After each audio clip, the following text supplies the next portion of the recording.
As a part of this course, you'll be looking at curriculum and kind of the curriculum in its broadest sense and what that looks like, um, across an educational unit or campus.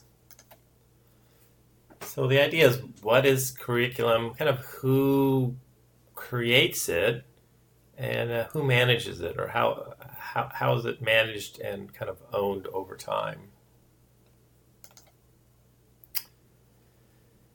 We really mostly think about, when we're thinking about curriculum, we think about formal curriculum, which is both public, private, and non-for-profit and for-profit colleges, universities, educational institutions.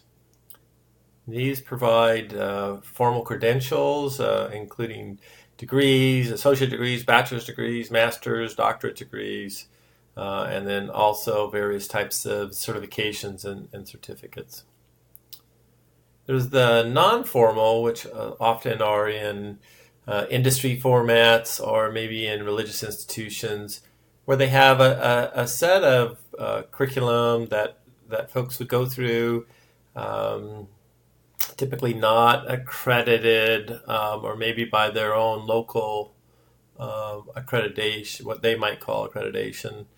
But typically maybe it's a sequence of courses or learnings or activities that folks learn. And this is kind of this non-formal piece and how that's structured. And then, of course, there's the informal kind of curriculum that somebody is self-directed and they're learning on their own, and they're kind of creating their own curriculum by reading books and searching the internet and having experiences out there in a certain area. Might be something that somebody's very interested in. For example, maybe quilt making. Somebody would be reading many books, looking at postings on internet, meeting with other quilting folks, finding out information about different types of textiles and materials used in quilting, and kind of designing their own curriculum over time through, like I said, written, oral communications, and then actual experiences.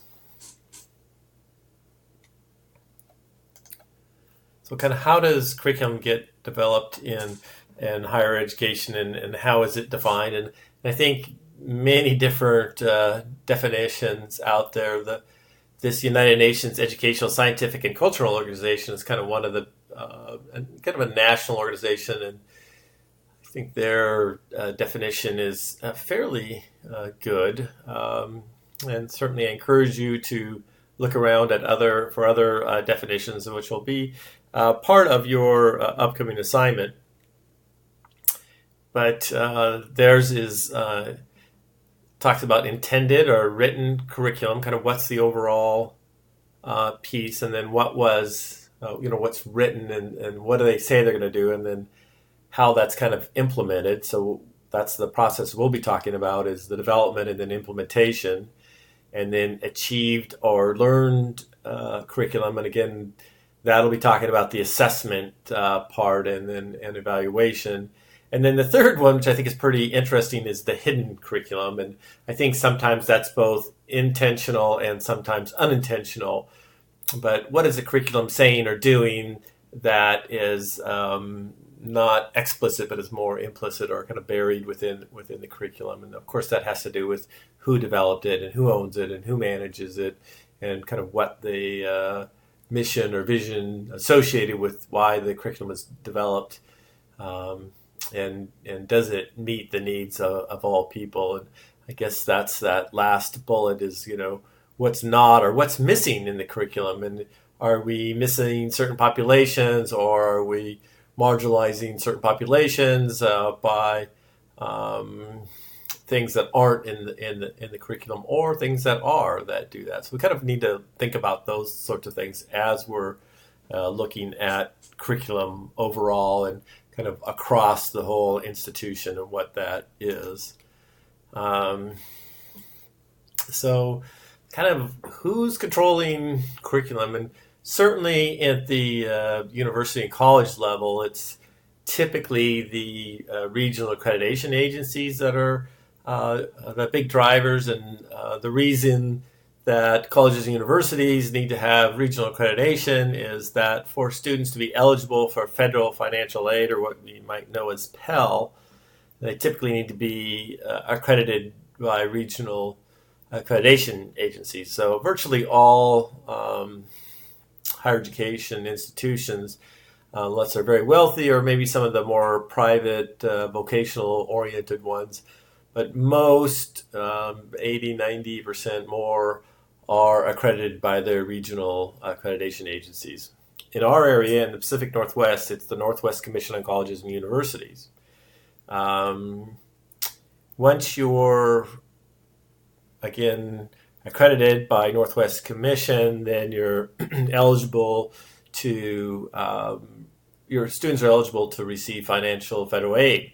Once you start taking federal financial aid, then there are other federal guidelines that also affect your curriculum, such as Title IX and other areas that are things that the federal government would like to see or require as part of your institutional curriculum piece. So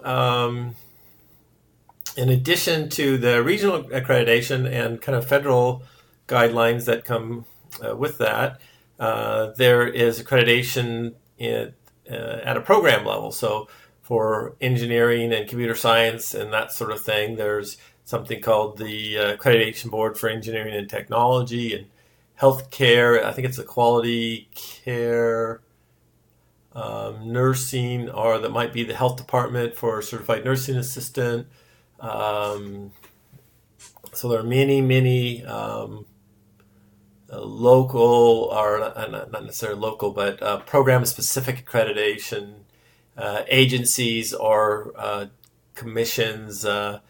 There's our Society for Nuclear Medicine, or some of these other ones that set forth your requirements to receive their accreditation for a specific program, versus the Northwest doesn't approve any particular programs. Their accreditation is campus-wide for the entire campus.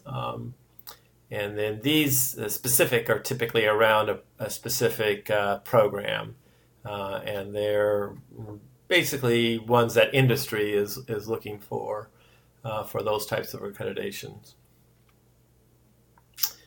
Also, you may have a federal agency, such as the Federal Aviation Administration, that also provides accreditation, or even the authority for you to offer certain degrees, and they'll set down their criteria. For FAA, if you're going to be teaching people how to repair airplanes, there's a specific part of there's a book called the FAR, which is the requirements for training for the Federal Aviation Administration. And it has all the criteria associated with that you must follow in order to be certified by the FAA to train people that then may sit for their examinations to earn their airframe and power plant certificate from the FAA.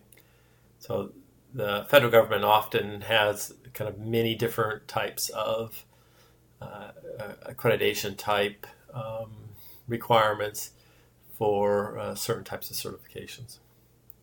And also there's kind of these industry specific, Microsoft, the different types of certification that Microsoft might produce that people can see and understand that this person is maybe a Microsoft Office certified professional, or maybe I'm not saying that quite right, but there are different types of ones that a company may put forth to say that you are certified to use their particular product. So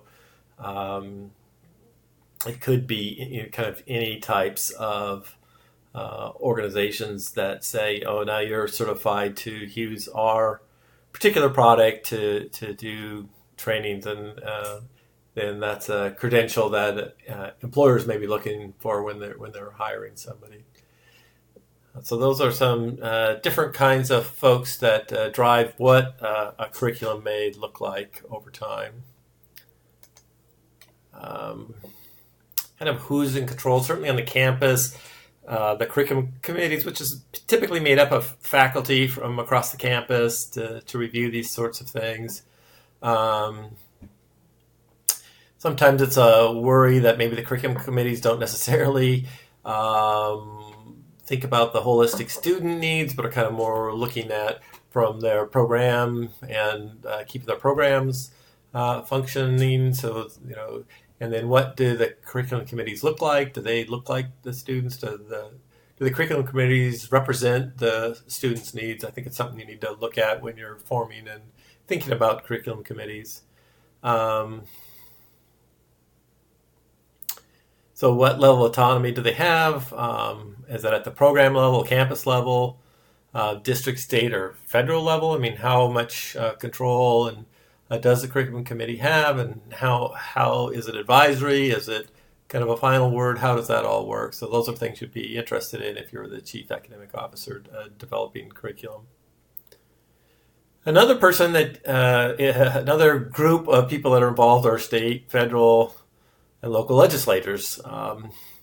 And they can control things by providing funding or not for things they would like to see. And then again, in the public institutions that they're funding, certainly in the state of Washington, for the public institutions, they grant the authority to offer certain types of degrees.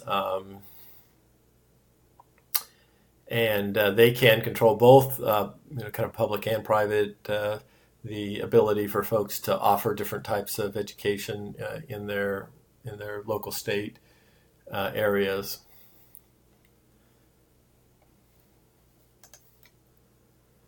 So again, who's in control? Thinking about college administration and the faculty.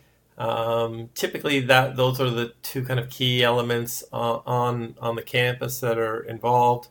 Other key issues that are associated with that are the funding. Who's going to pay for this development? Are there turf issues with other universities or internally?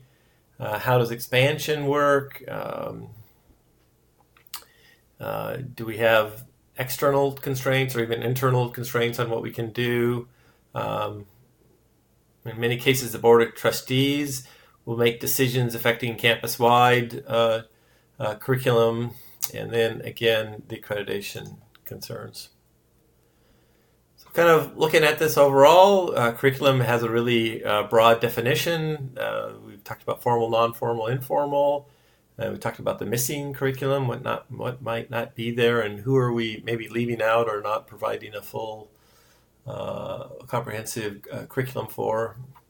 And then kind of, what are the who controls this in terms of accreditors, curriculum committees, faculty, college administrators, legislators, students, kind of who's in control, who thinks about these things, and how do we kind of make sure that these are inclusive and meeting the overall college mission. So these are things to kind of think about as we're thinking about curriculum overall.